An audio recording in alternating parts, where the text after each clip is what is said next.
Hi, this is Colin. As you may know, we've been celebrating our 15th anniversary as a show. And on our 10th anniversary as a show, we tried something different. We usually do shows that are about a specific thing or idea or topic.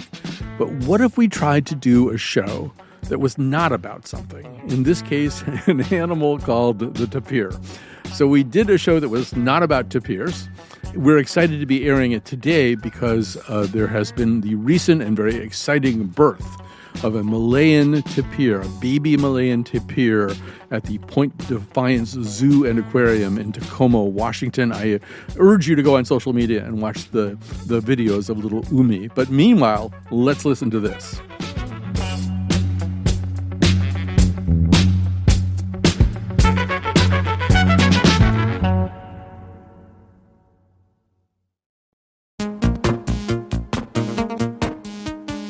You might have heard me say a few minutes ago that we are celebrating our 15th anniversary and sharing with you a show that we did at the time of our 10th anniversary. We asked listeners to nominate a show that they thought was special. Listener James Finnegan picked this particular show, and here's why. When I heard the request for suggestions about past episodes to air in honor of 15 years at the Colin McEnroe Show, congratulations, by the way, I immediately thought about the show that was titled, This Show Is Not About Tapirs, or Tapirs. Apparently either pronunciation is acceptable. And no, this show is not about candles. To listen to Colin and the guests wrangle and squirm and dance on a philosophical nice edge about whether this show is truly not about tapirs or is in fact very much the inverse is exquisite. From the start, at least half of the guests are hostile to the very idea of attempting a show that's not about tapirs and are participating under protest. How did the show ever make it to the air? As predicted by the dissenters, about halfway through the show, the conversation turns into one that would probably be more fitting for a show about tapirs. But that's beside the point. What makes this episode so fun is the enterprising, quirky playfulness. Thanks for letting me fanboy out, and congratulations again to the entire staff of the Colin McEnroe Show, past and present, for 15 years of wonderful and off-the-beaten-path programming. Well, you heard him. Today we are going to re-air that show that is not about tapirs.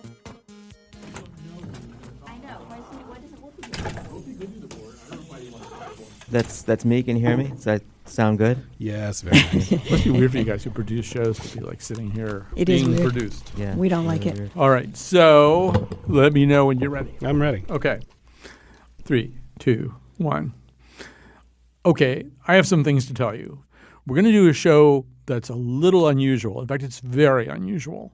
We're going to do a show because we've done thousands of shows, each of which was about a topic or a series of topics or a group of topics. We decided that we would do a show that was not about something, a show that is not about tapirs. Tapirs are a certain kind of animal. We can't tell you very much about what kind of animal they are because today we are doing a show that is not about them. It is specifically a show that is not about tapirs or tapirs. All right? So in the studio with me now to sort of get things going and just sort of give you a sense of how people are feeling about this right now is senior producer Betsy Kaplan, who doesn't want to be here and doesn't like this, and Carlos Mejia, the Mejiasaurus, Jonathan McNicol, who is producing this entire episode. And also doesn't want to be here. And also doesn't really want to be part of this conversation, but is the only other person who really is behind this concept. And then finally, producer Josh Nilaya, who is bitterly and angrily opposed to this whole idea. So I think I've effectively set the stage here. The whole idea is we've done so many shows that were about various things. Could we possibly do a show that is not about something that is I mean, we've done thousands of shows that didn't deal with tapirs in any way, but they were not specifically not about tapirs. But today we are going to do a show that is specifically not about them. So a tapir is a certain kind of animal, and we will eventually, by talking to a zookeeper, explain to you a little bit about what a tapir is, just because I thought it was important for you to understand what we're not doing a show about. But I think it is now. So, Josh, Sure. Every time this comes up, you, who are ordinarily, I think, a rather calm... Yeah, I'm pretty easygoing. You're a mild-mannered person. Yeah, I think this is like the first show that I've really strongly objected to us doing. I don't know if it's the first show. No, I've had my doubts about shows before, but I've always been, behind them, sort of hoping for the best, like eager to sort of see what they turn into. This one I just don't think should be on the air. Colin, you said that we've done thousands of shows that have been not about tapirs, but this is the first one that's actually, in essence. No, we've done thousands of shows without doing a show about tapirs. Right, but we've never done a show that was not about tapirs. But actually, this is the only kind of show we've ever done. We've always done shows that were not about tapirs. The only difference with this one is that we're giving it a label. Like we're saying what it is. I'm starting to get really confused. It's just like every meeting we've had where we talk about this show. All of our prior shows that were not about tapirs, they're kind of like Seinfeld that was not about anything. And this to me seems like the episode of Seinfeld where they pitched the idea to the network execs and it sounded like the worst idea ever. As soon as you sort of like state your intentions to do a show that is not about something, then it becomes a bad idea. I have a very specific thing I want to say about this because I knew Seinfeld was going to come up, and I was pretty sure you were going to be the person who brought it up. But Jonathan, before I do that, did you want to say something? I just want to, it's fundamentally different. What we're doing today is fundamentally different from all the other shows ostensibly not being about tapirs. They weren't intentionally not about tapirs. Tapirs could have come up at any moment. Colin's the kind of person who's likely to bring a tapir up at any moment for whatever reason. This is a hole that we've consciously chosen to shape a show so that it's not about tapirs. I do want to make clear that I didn't bring a tapir up, like I didn't adopt one and raise him as my own. But this is becoming a show about tapirs. So that's exactly we're right. not. We're talking about it No, now. we're talking about not talking about We're like talking about the word. So here's the thing I want to say about the Seinfeld thing, because this helped me think about this. So let's think about shows that we've done in the past. Okay, so Josh did a show about hats one time. So that's about something. It's about hats. So that's like on the scale of being about something. That's an 8 or a 9 or a 10 because it's a show about hats. All right. So then Seinfeld, if Seinfeld were truly a show about nothing, it would be 0 on the scale. This is a negative number, right?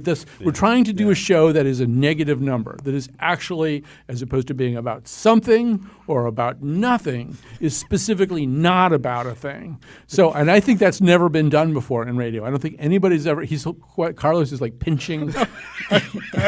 It just doesn't even make sense. And I'm sitting here listening, and I'm just imagining what listeners are thinking, hearing this. This is specifically not about something. Right. It's not about something. But doesn't that make it something? It's exactly right. Exactly. That's yes, exactly it's right. Making it about something. And it is very gimmicky. And I have always thought, I've always thought, even since before I worked here, one of the magic of this show is that we would do shows about topics like hats or shoes or donuts or tapirs or tapirs. I don't think we've ever done one, but like we did a show about beavers, which are very much like tapirs. Like we would do shows about that, and that all those ideas sort of verged on being a gimmick. But we saved them from being a gimmick because in the process of doing that show, we would sort of drill down into them and reveal some truth about that topic, which kind of like unites us as people or something. And like, so nicely. And voila, suddenly it's not a gimmick. This show about shoes is not a gimmick. It's like a really interesting show that people want to listen to. And this is not that. We've gone. You think this show has no potential to do that? I would say exploring the negative regions of information. Exactly. I would say we can possibly get to some deeper truth. No, we've gone full. As Robert Downey Jr. said in Tropic Thunder, we have gone full gimmick. And I don't think he used the word gimmick, but yeah. I'll say another objection I have, and I say this mostly in jest, but not entirely. Right. Is this like how insulting is this to tapirs and to all those people who love and study tapirs that somehow we find shoes and hats and donuts worthy to do an hour-long discussion on. In tapirs, we finally met our match. They are kind of funny looking, you have to admit. Sure, but like we finally met our match, a topic that is so unworthy of our time that we not. No, if we were totally you've hit unworthy. A nerve now. Well, first of all, I think we have to acknowledge. Jonathan and I have to acknowledge something about this, which is the madder this show has made Josh, the more we've wanted to do it. And that has kind of fed our delight about the whole idea. But no, I think you have to pick a topic that has enough substance, that takes up enough space on Earth that you could do a show that wasn't about it. Right. And now you've lost all of us. Oh, come on. There will be one or two parts of this show that contemplate whether or not we should have done the show about tapirs. Right. And we should say that tapirs do represent a part of the climate that's endangered, and we are going to put on our website some information about how to help save this thing that we're not doing a show about. If we do any of that, we have ruined the premise of this show. That is a question. That's But right. how Now can, it is about tapirs. But how can we do a show that's not about tapirs without at least acknowledging their existence? All right, Jonathan, you have something you want to say. I just want to say we've afforded ourselves the option of failing during this show. Right. It may wind up being about tapirs at 1 or 2 points. Right. Yeah, I mean, that's one of the things that at a certain point Jonathan and I had to acknowledge was we shouldn't be afraid to have it fail a little bit and have tapirs creep in. Because first of all, that's something tapirs like to do. They wait until it's very quiet. That's right. And then they creep in. This moment right here is about tapirs. But anyway, go ahead. So I mean, yeah, we're trying to do a show that's not about tapirs. If we occasionally fail, if there's a little crack in our armor, that's okay. We can still live with that. That'll be okay. All right. So I should tell you that some of the things that we are going to talk about today, we are talking to a person who teaches meditation, because I think, one of the things is if you're trying not to think about something and trying not to talk about something, obviously that's, sort of like meditation. You have to sort of clear your mind. How do you get the T word out of your mind? And we'll also be doing a few other interviews with people from here around the building about this very exciting project that we're doing right now. And we'll be talking to at least one person outside the building, renowned broadcaster Mike Pesca, who has enjoyed making fun of really bad ideas we've had. Yeah. So we're going to have a conversation with Mike about whether this is one of them. All right. Anything else? Anybody else wants to say? Why tapirs? Why did you put a show not about tapirs in the calendar? It has to be something. Well, because they're funny. I mean, they're kind of amusing. If you've seen pictures of them, they're funny. I don't know. They've always been kind of a funny thing. A tapir is something you have to really work at not doing a show about a tapir. All right, because you barely know what it is in the first place. All right, so I think we should wrap this segment up here. Yes, I agree. We have got other stuff coming for the 7 or 8 people who are still listening to this episode. There's a lot of excitement coming, so no flipping. Yay. Yay. That was like 3 times as long as I expected. Right. We'll just cut out all the stuff that Betsy Kaplan said.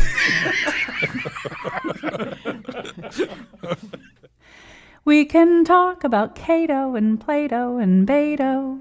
We can speak of Daenerys or Kamala Harris. We can talk about anything, so it appears. But let's not talk about tapirs. We can talk about Mookie and Suki and Wookiees. We can talk about Solo and YOLO and Polo. We can talk about anything in the newspapers. But let's not talk about tapirs. So as the host of a show, I don't have that many other people I can talk to. I mean, there aren't that many other people who are hosts of shows, first of all, and then there aren't that many other people who would put up with an idea as strange as the one that we came up with.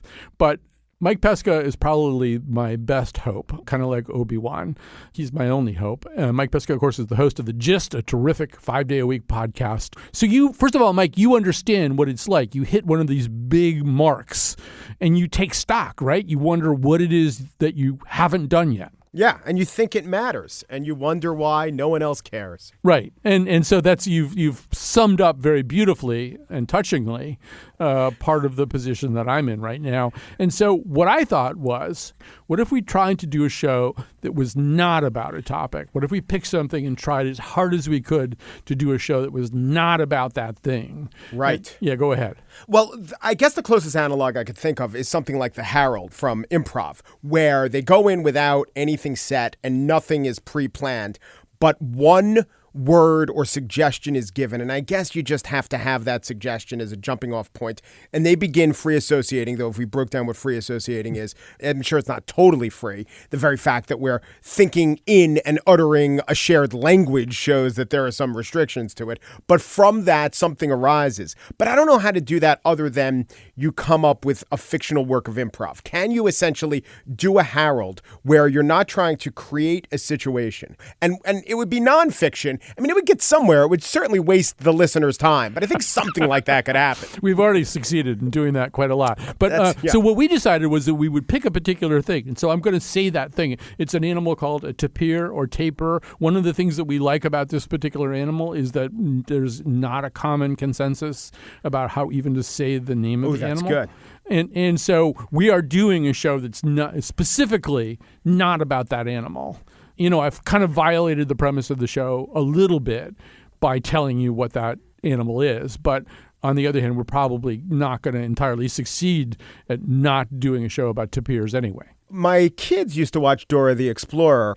Dora had a number of friends, and one of her friends was, I think she called it tapir, but who knows? Yeah. And if you didn't know, just based on the animals that are exposed to children, I think there was one point in their life where they thought that of the 4 animals that aren't pets in their house, tapir must have been one of the top 4, just based on its presence on Dora. We could do this to people. See, that's an interesting generational thing and it's also the best cinematic or dramatic experience that tapirs have ever had, because their other big one apparently is that at the beginning of 2001, where they have a bone, they're hitting each other with a bone and stuff like that. It's a tapir bone. They've killed and processed a tapir. That's whose bone it is. Is it the nose bone? Because I guess that's the tapir's most prominent feature. Their proboscis.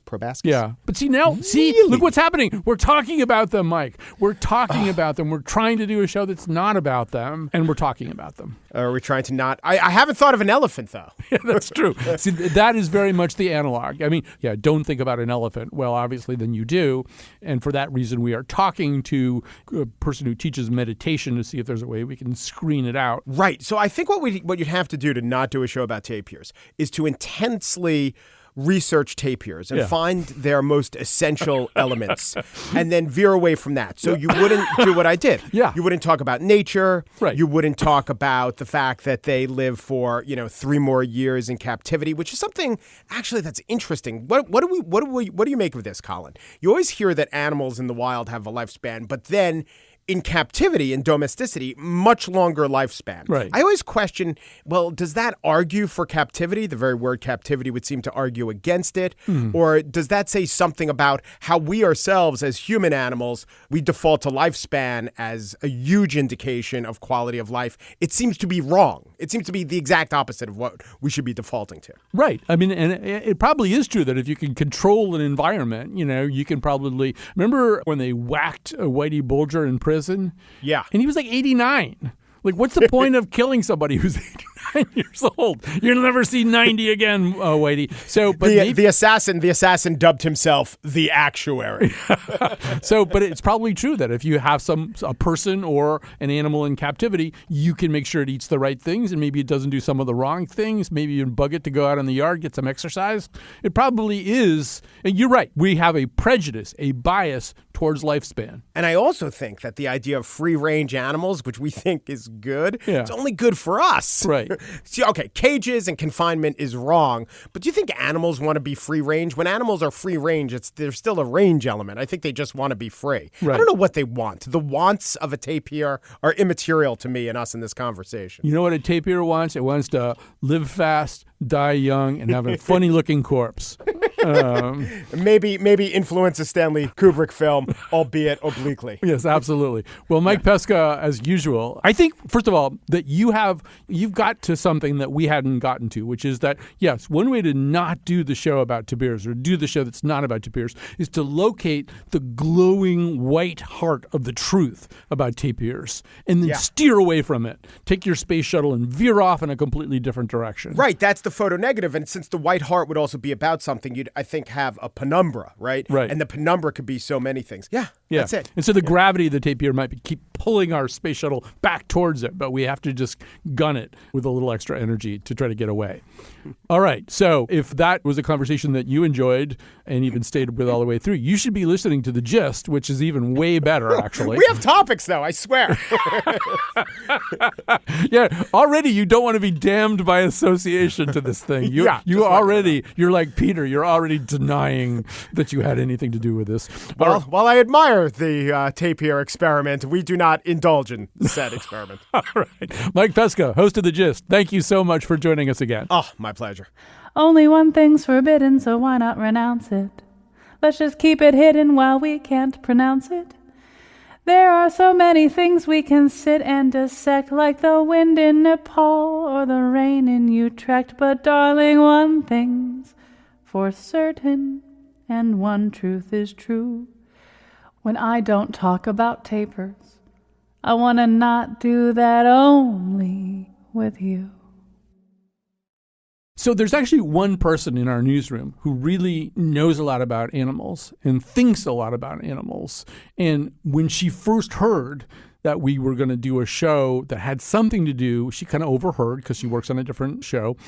She thought we were going to do a show about this animal that she finds very interesting and started immediately sending us pictures of baby you-know-whats. And then we had to tell her that it was actually a show that was not about you-know-whats. But so joining us now is Carmen Baskoff. So, this is sort of an awkward thing because you would basically be in favor of the show that we are doing the negative image of. Right. You would be in favor of doing a show about tapirs. We are doing a show that is not about tapirs. So what would be the case for doing the kind of show that you would want us to do? Well, I mean, I think I have a bias towards doing shows about cool animals, but I think you could make a good case that can I say that word on air? You can say tapirs, yeah. We might bleep you, we might not. The do count as a cool animal. Yeah. They're big mammals. They sort of like pig-elephant combo. Right. Both individually good animals, in combination even better. Yeah. Although they are more closely related to horses and rhinoceroses. Right. Right. You probably knew that. You knew that. I did. Yeah. I did know that. I'm telling you stuff you know. That's why we're not doing a show about them because I you already already know know the that things. stuff. Yeah. Right? Yeah. I do think the fact that at least some of them look like giant Oreos is a really strong point in their favor. I was describing this to you earlier. It's like I think it's the ones in They don't actually look like giant Oreos. I mean, they don't look like a cookie with 4 legs. But it kind of, if you took a cookie and then cut it into the shape of a it would look like that. Well, yes, if you cut it into the shape of a rhinoceros, it would look like a rhinoceros. Well, all right. So big pig-like thing. I think they're like 600 pounds or something like that. Yeah. And it has prehensile nose. Right. So it can like grab stuff with its nose. Which they is can't always see what cool. you're doing with your hand and your nose right now, but I'm take my word for it at home. prehensiling. Yeah. And then so these Asian have black head and like front legs, I think maybe, and Yes. then a White filling. white filling, and then Yeah. their butt's black. Yeah. So it does. I mean, it is very much. There's a. I see what you mean. There's An an Oreo Oreo, feeling. kind of an overstuffed Oreo thing. Yeah, going very on. like a triple, quadruple stuffed, I'd say. Well, tapirs are good eating. There's no question about that. Yeah. They are good eating. Yeah, I think that's a problem they have. 'Cause Yeah. people like you. I mean, no, people don't.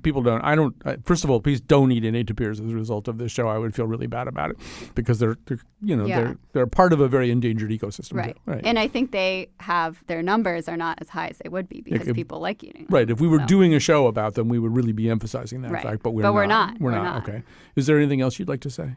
I know they are like a very ancient branch of mammals. Mm-hmm. So, most of our like ancient giant mammals that we have, especially in the Americas, are all gone.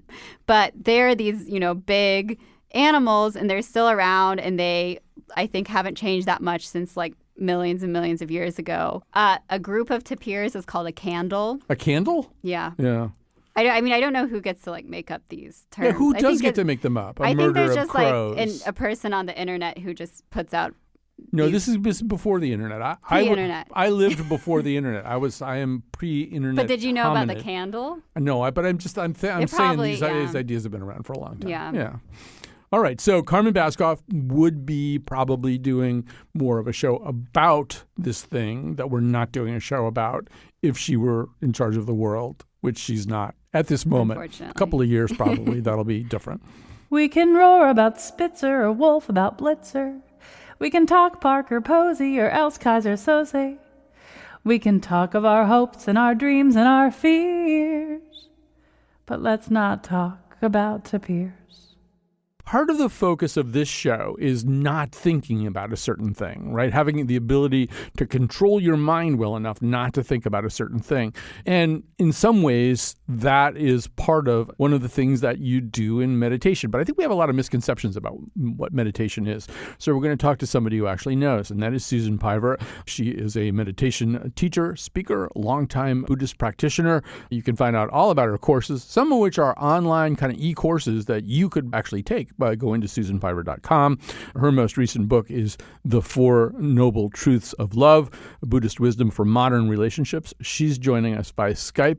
Welcome to our show, Susan Piver. Thank you. I'm so glad to be here. So I think a lot of us do have all kinds of misconceptions about meditation. I think we think we're supposed to let our minds go blank or not think about anything. Or so maybe you can begin by just sort of talking a little bit about the mindset. What is it that we're trying to do as we're trying to maybe clear our thoughts? So I love that question. And for some reason, the analogy that came to mind was if I had a slice of pizza for everyone who asked me, how do I clear my mind of thought in meditation?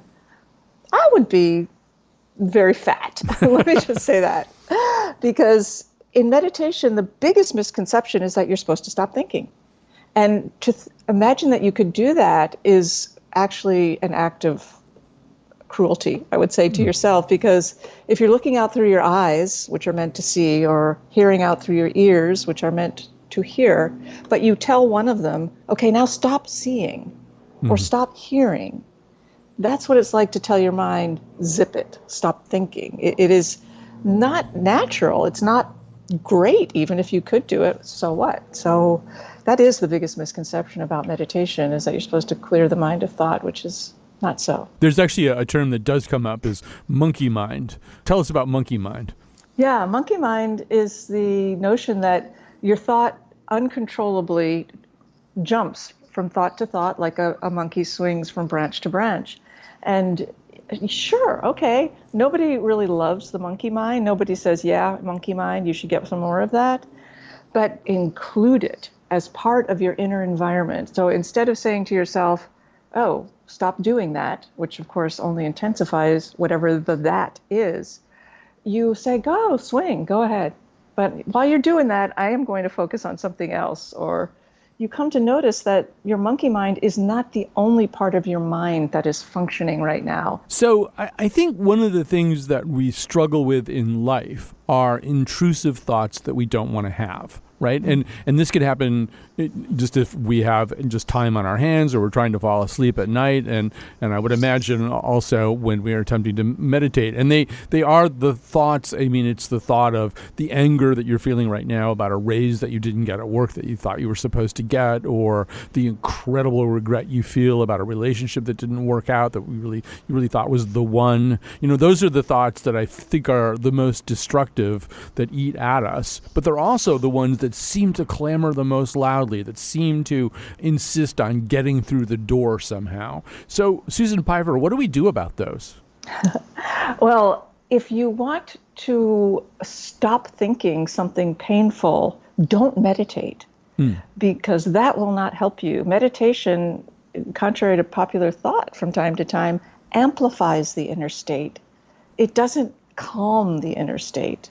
It shows you what's there, not what you wish was there. So if you want to stop thinking things that are painful to you, go to a movie, take a walk, talk to a friend, just do the normal things that we do. And the more we treat our mind as an enemy, the more it will attack us.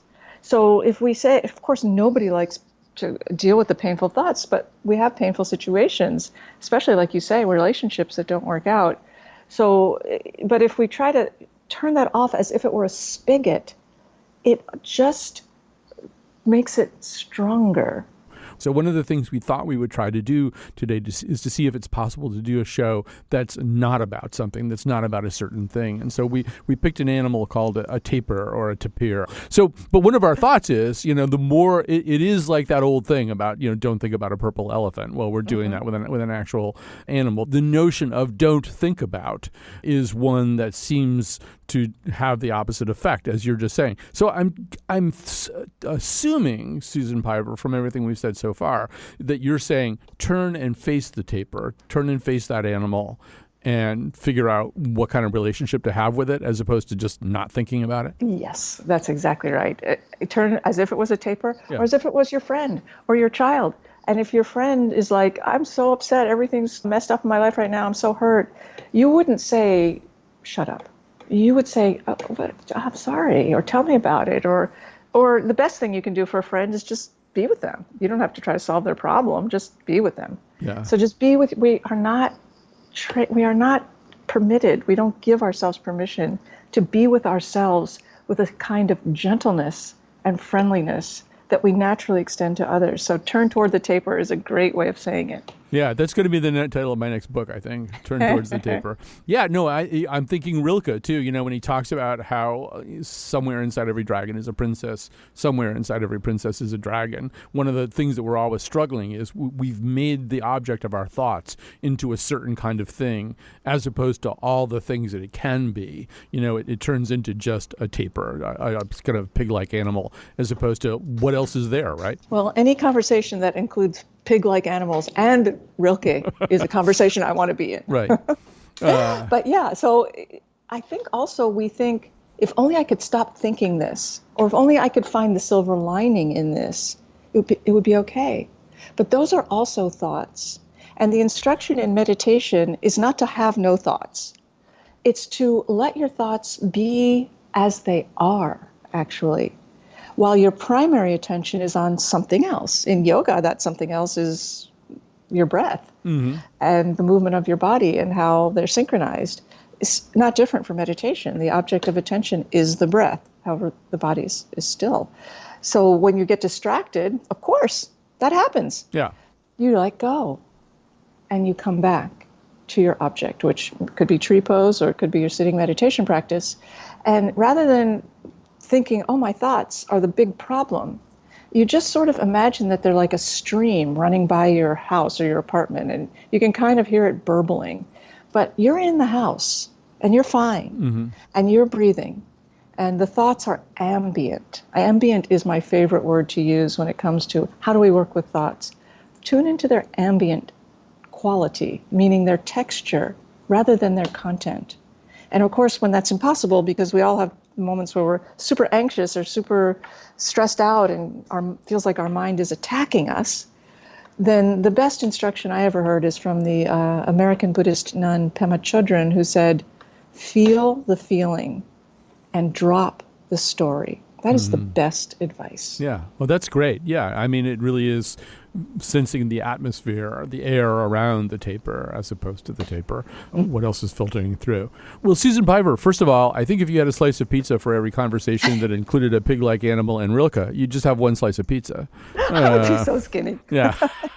Or you'd have to eat it in very small bites to make it last anyway for any length of time. Funny. But you've been so great to join us and have this conversation with us. Susan Piver's newest book is The Four Noble Truths of Love, Buddhist Wisdom for Modern Relationships. And also you should go to susanpiver.com. You can find out all kinds of wisdom that you could be getting from her. Well, thanks for giving us some wisdom today. Thank you so much for having me. Wow. That gave me a lot to think about, because really in trying to do a show that's not about a taper, obviously we're putting the taper at center stage and then trying to not do the show, or tapir, depending on how you want to say it. But now Susan is basically saying, I need to turn and face the tapir and see what's there and maybe collect the ambiance around the tapir.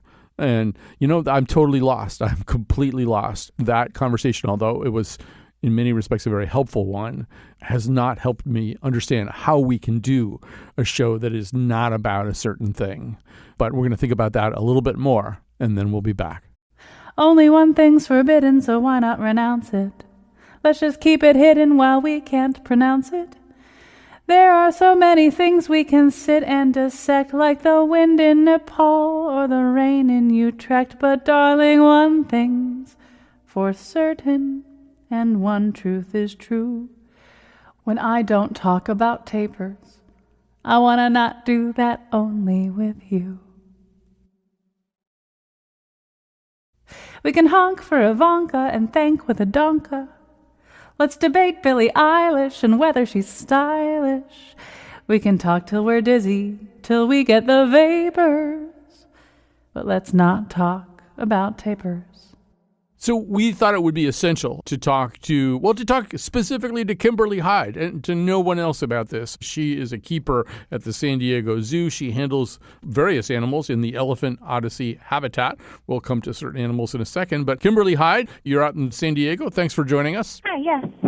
First of all, give us a sense of the Elephant Odyssey. I'm going to take a wild guess and say that there are elephants there. That would be correct. Yes, Yeah. We definitely have elephants, but we also have a wide variety of animals that basically are representing animals that used to live in Southern California during the Pleistocene, which was over 12,000 years ago. So, well, when you say you have animals, I mean, you can't have a dire wolf or something. You can't actually have an animal from the Pleistocene. I mean, do you have like models of them, or what do you have? Well, we have their modern representatives. Modern representatives. The animals that are on exhibit in Elephant Odyssey, most of them, their ancestors have gone extinct. Yeah. So we have their modern representatives here. There are actually a few animals in Elephant Odyssey that are representing themselves that have been around Southern California actually for thousands of years, like our California condor and our Baja pronghorn.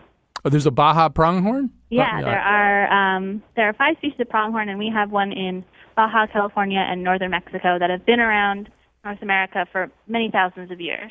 You wouldn't be interested in a Pleistocene precursor to the German Shepherd, because I know somebody who has this thing that they say is a German Shepherd, but it's clearly not. I mean, it's way too big. Any interest? Because I could probably work out an arrangement.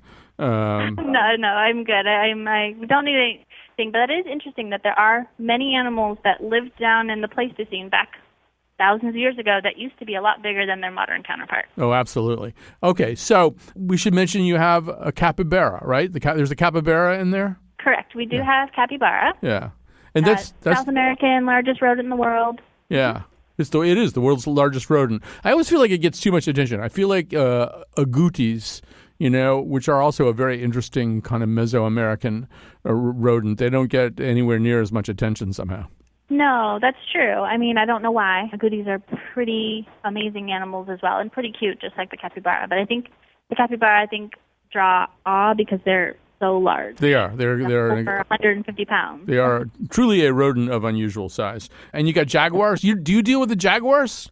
Yes, I am one of the keepers for the jaguar as well. We do have a female jaguar here at the zoo. Yeah, and I don't know. I would be afraid of a jaguar, but I take it that this jaguar, well, you feed the jaguar, so she probably likes you. Well, I mean, she tolerates us because we are her keepers and we do provide her food, but no, definitely not an animal that you want to underestimate. Not an animal that we go inside the exhibit with because they can be so dangerous. So, no, you're not going to bring a library book in there during your lunch break or something. No. I wouldn't like it. She would probably not mind it, but I wouldn't come out very well. All right.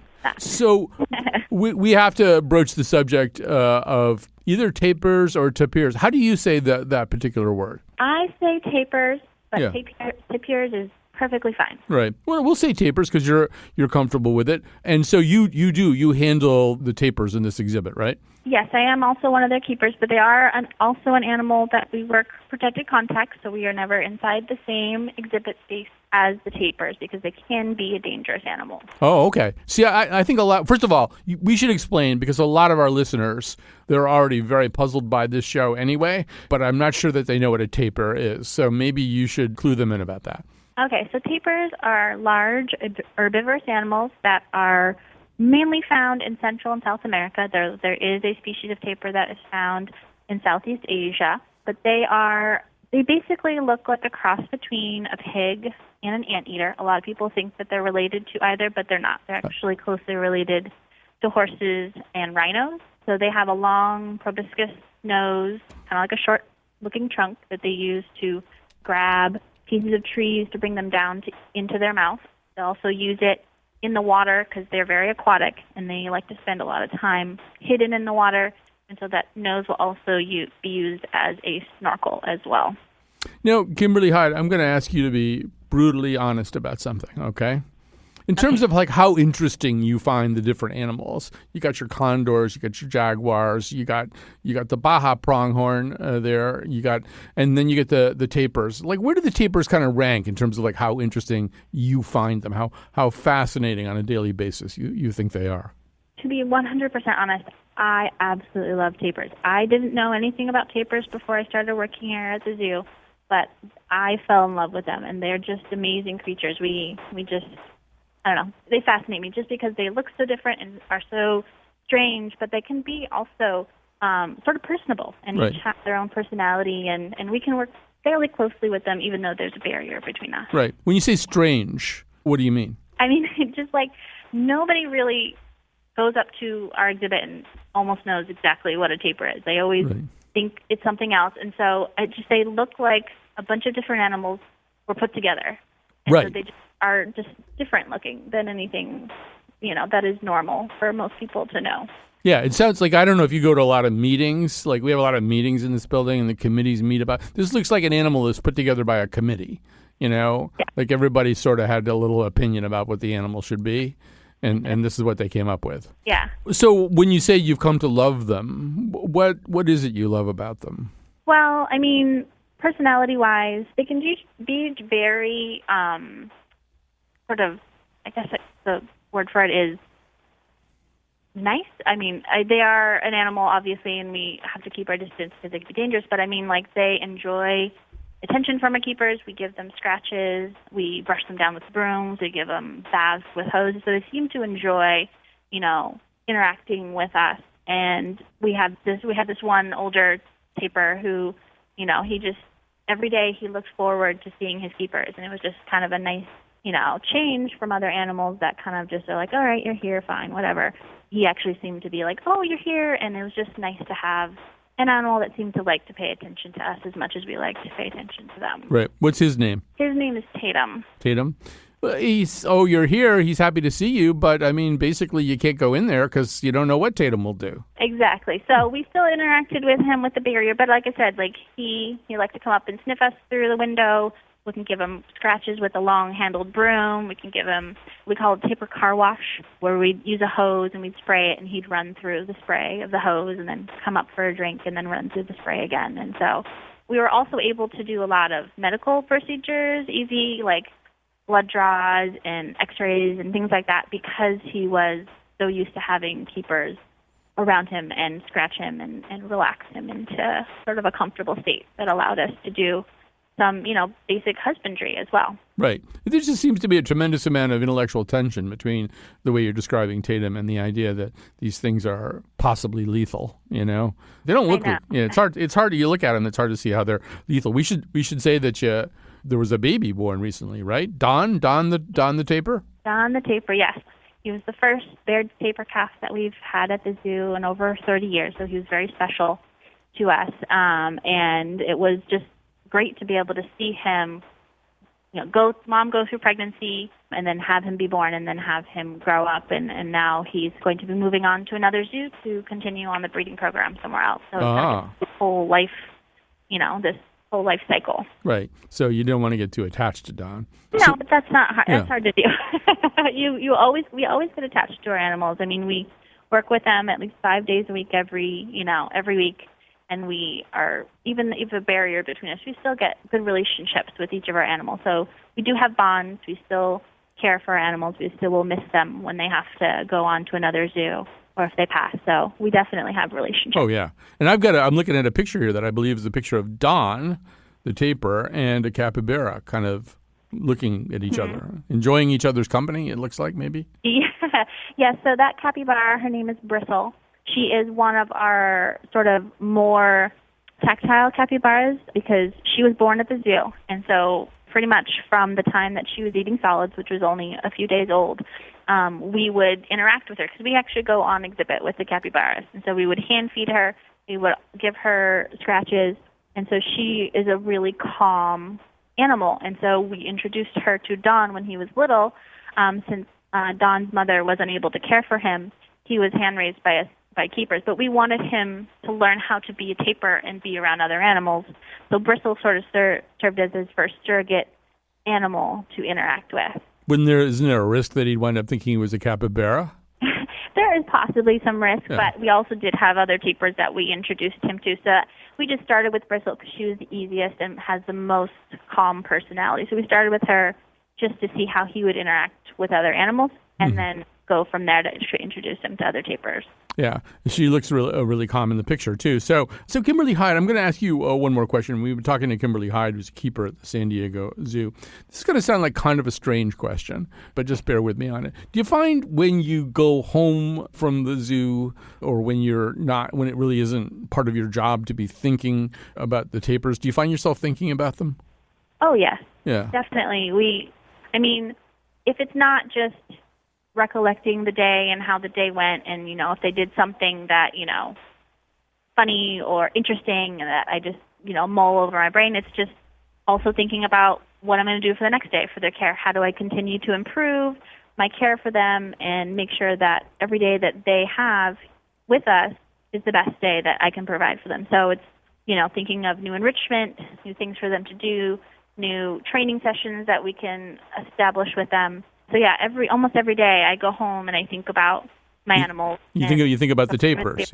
Yeah. And the tapirs that day. Yeah. It's all the time. We think about the animal, our tapirs, every day we try to find, something else to help improve their lives here. Because, the reason I ask is because when we're, as part of the show, we've been trying not to think about tapirs and not to talk about tapirs, and it's difficult. I think you would agree that it's difficult not to think about them. It is very difficult not to think about them because they are really interesting, charismatic animals that, they're always on my mind. All right. Well, when you go home tonight, you have a glass of wine and just see if you can not think about them. It's going to be hard, though. I think when you try not to think about something, it makes it harder. It does. Yeah, it does. All right. So Kimberly Hyde, a keeper of the San Diego Zoo, she handles the zoo's tapirs and other animals in the Elephant Odyssey habitat. She will not allow a jaguar to harm her, so don't worry about that. And thank you so much for joining us, Kimberly Hyde. Of course, you're welcome. Anytime. Only one thing's forbidden, so why not renounce it? Let's just keep it hidden while we can't pronounce it. There are so many things we can sit and dissect, like the wind in Nepal or the rain in Utrecht. But darling, one thing's for certain, and one truth is true. When I don't talk about tapirs, I want to not do that only with you. Feel comfortable talking about how you feel that this didn't work. Okay, let's see how this goes. All right. So 3, 2, 1. When the show was started, it was started by me and a young man named Patrick Scahill. And that was it. That was, we added Wolfie a little bit later, but for a long time, Patrick and I were the entire staff of the show, which is why I learned the word karoshi, which is the Japanese word for death by overwork, so that if and when Patrick died, I would have something I could tell his parents. I would say, it's karoshi. Google it. But he didn't die. Instead, he got a more reasonable kind of job as an excellent news person. He also obtained a restraining order against me so that I couldn't go near him. He's actually agreed to waive that for this conversation. So, Patrick, we attempted to make some kind of point by doing a show that wasn't about something, which I don't know whether it was a thing you would have countenanced during your days as the originator of this show. But I also concede freely that we had to tell people what it was we weren't doing a show about. Well, and I think therein is your problem, right? Because you are setting yourself up for failure. There is no way that you can do a show about something when you don't talk about it. Well, see, that would have been helpful if you'd mentioned this to us a few weeks ago, because we really put quite a bit of effort into this undertaking. And so you feel it was doomed from the start. Well, no, I think, as always, it is a heroic effort put forth towards a noble goal, right, which is to do a show about something, but not talk about that one direct thing. It's a nice little tightrope you're walking. You fell off, right? And that and that's okay. Right. Exactly. That's how I feel too. That's the goal was probably the journey. Maybe I'm just reframing this now in a way that will make me feel better. But the goal was the journey. The journey was this kind of Zen koan. Can you do a show that is not about a thing, without losing sight of that thing? So the journey was important. The journey is important, and not to get all mushy on you, Colin, but one of the things I do love about this show is that you're okay with falling on your face sometimes, and that's good. It's something that a lot of public radio shows are not okay with, but you do that here sometimes. And we did a whole show about toast once. Right. Abject failure, complete, total, utter failure, horrible show. But we did it. We still talk about it. What I like the most is that this is your idea of getting mushy. But I even made eye contact with you. You did not make eye contact back. No, I'm like trying to focus here. But the no, your wife says you still wake up screaming like 2 nights out of 3. So, well, first of all, thank you for getting the show started, because we wouldn't be sitting here doing a show that didn't work very well if it weren't for you. So, proud to be a part of it. Still my favorite show on the radio. All right. Well, thank you so much, Patrick Scale. Thanks to everybody who worked on this show today, and particularly Jonathan McNicol, who is probably in general the person most willing to follow me down paths of folly. And I'm hoping that maybe you, the listener, did sort of learn a little something about our process here as we exposed, maybe the worst possible process. It's still not all that different from our usual process. So anyway, thanks for listening. We'll be back with another show very soon.